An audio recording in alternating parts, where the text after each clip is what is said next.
Welcome back to Power Your Life. You might recognize my next guest as the adorable Tabitha on the hit TV show Bewitched.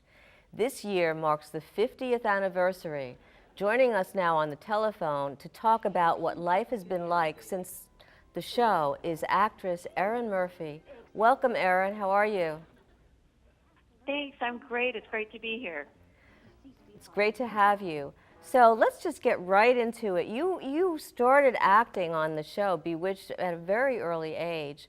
What was it like to be a child star?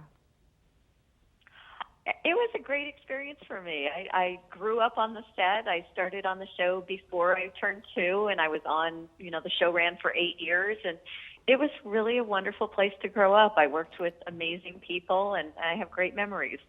What was one of your most memorable moments from the show? Oh gosh, I think the whole thing. I think some of my fondest memories are, times I spent with the cast and crew away from the set. Elizabeth Montgomery has 3 children who are still some of my closest friends, and we would go trick or treating together and go up to the mountains together and things like that. So I mean, it was really a great thing. Speaking of children, you have 6 children, and your career has incredibly segued into being a producer, being a motivational speaker, being a scriptwriter, everything. How do you do that? How do you manage everything?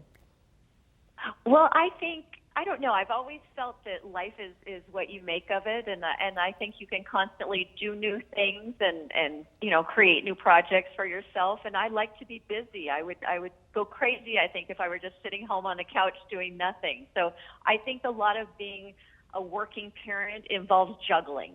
I want to be there and take the kids to school and make breakfast and pick them up and help them with homework. And so I've gone out of my way to find projects that I can do that kind of coincide with being a great parent. So I try to book projects around kid time. And it works because you're, like I said, you're juggling everything. So you've also become a motivational speaker. How do you motivate people?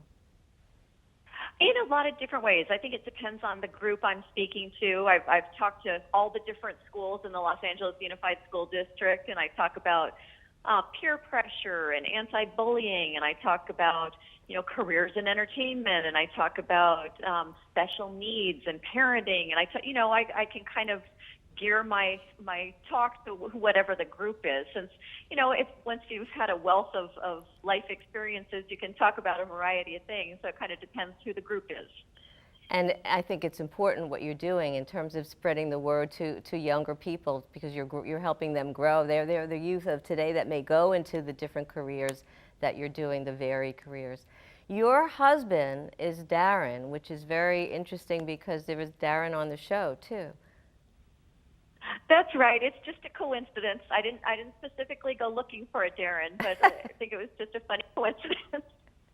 You also have your own line, Erin Murphy Knits, and you've done a lot with raising money for that. Tell us about that a little bit.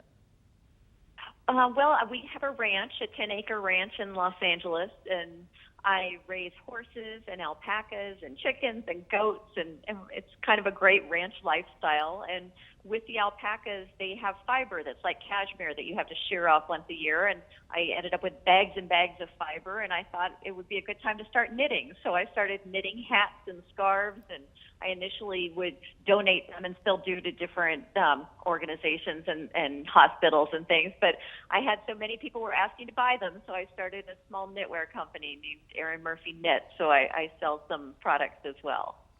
So this is the anniversary. What year is it? The anniversary of Bewitched.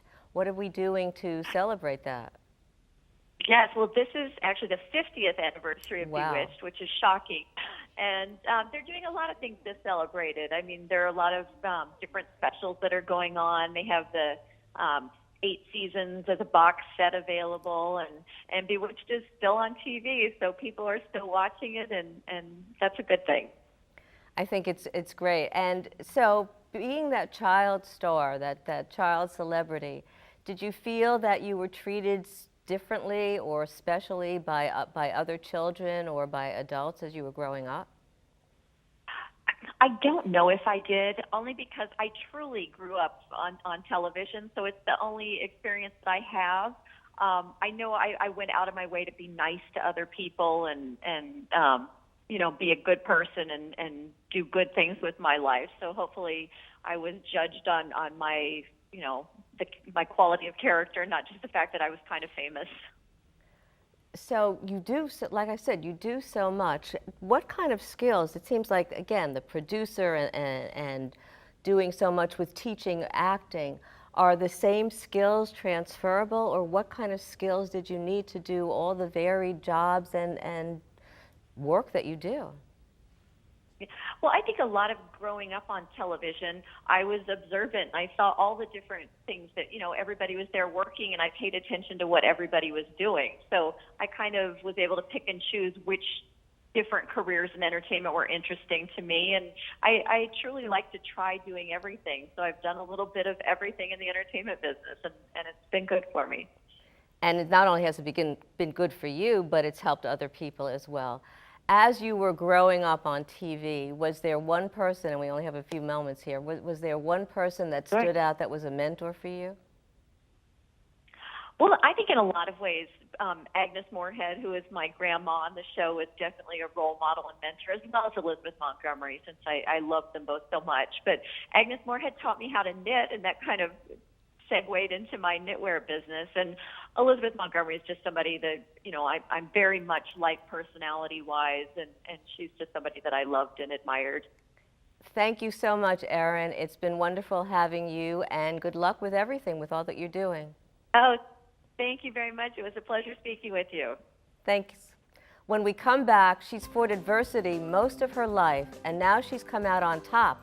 Philadelphia tax diva Nikki Johnson Houston will join me after the break with her amazing story.